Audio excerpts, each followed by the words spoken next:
അസ്സലാമു അലൈക്കും വറഹ്മത്തുള്ളാഹി വബറകാതുഹു. ബഹുമാന്യരായ സഹോദരങ്ങളെ, സുഹൃത്തുക്കളെ, യഅജൂജ് മഅജൂജുമായി ബന്ധപ്പെടുത്തി പലപ്പോഴും ആളുകൾ ചോദിക്കുന്ന ഒരു ചോദ്യമാണ്, യഅജൂജ് മഅജൂജ് അവസാന നാളിൽ, ലോകാവസാന നാളിൽ വരാനിരിക്കുന്ന ഒരു മൃഗമാണോ, അതല്ല മനുഷ്യരാണോ? ഇവിടെ വിശുദ്ധ ഖുർആൻ യഅജൂജ് മഅജൂജിനെ കുറിച്ച് പറയുന്നത് മനുഷ്യരാണ് എന്ന രൂപത്തിലാണ്. മിൻ വലദി ആദം, ആദമിന്റെ മക്കളിൽപ്പെട്ടവരാണ് എന്ന രൂപത്തിലാണ്.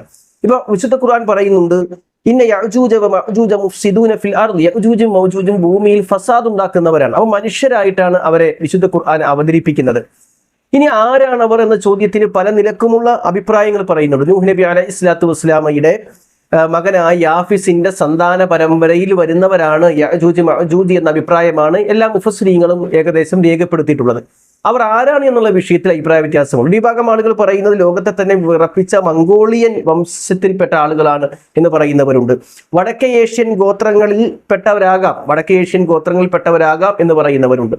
പിന്നെ അതേപോലെ തന്നെ യൂറോപ്യന്മാരാവാം എന്ന് പറയുന്നവരുണ്ട്. ഏതായാലും മനുഷ്യരിൽപ്പെട്ട ഒരു വിഭാഗം ആളുകളാണ് അവർ. ഏത് വിഭാഗമാണെങ്കിലും, മംഗോളിയക്കാരാണെങ്കിലും, വടക്കേ ഏഷ്യയിലുള്ള ഗോത്രവംശരാണെങ്കിലും, യൂറോപ്യന്മാരാണെങ്കിലും, അവരെ കുറിച്ചൊക്കെ പറയുന്നത് മുഫ്സിദൂന ഫിൽ അർദ്, അവർ ഭൂമിയിൽ ഫസാദ് ഉണ്ടാക്കും എന്നാണ്. അവർ ഫസാദ് ഉണ്ടാക്കുന്ന ആളുകളാണ്. അതാണ് യഅജൂജ് മഅജൂജിനെ കുറിച്ചുള്ള ചുരുങ്ങിയ രൂപത്തിൽ നമുക്ക് വിശദീകരിക്കാൻ കഴിയുക. അവർ മൃഗങ്ങളല്ല, മനുഷ്യരാണ്, മനുഷ്യരിൽപ്പെട്ടവരാണ്. മുഫ്സിദൂന ഫിൽ അർദ്, അവർ ഭൂമിയിൽ ഫസാദ് ഉണ്ടാക്കിക്കൊണ്ടിരിക്കും എന്നുള്ളത് ഖുർആൻ നൽകുന്ന അവരെ കുറിച്ചുള്ള സൂചനയാണ്. അല്ലാഹു അനുഗ്രഹിക്കട്ടെ. അസ്സലാമു അലൈക്കും വറഹ്മത്തുള്ളാഹി വബറകാതുഹു.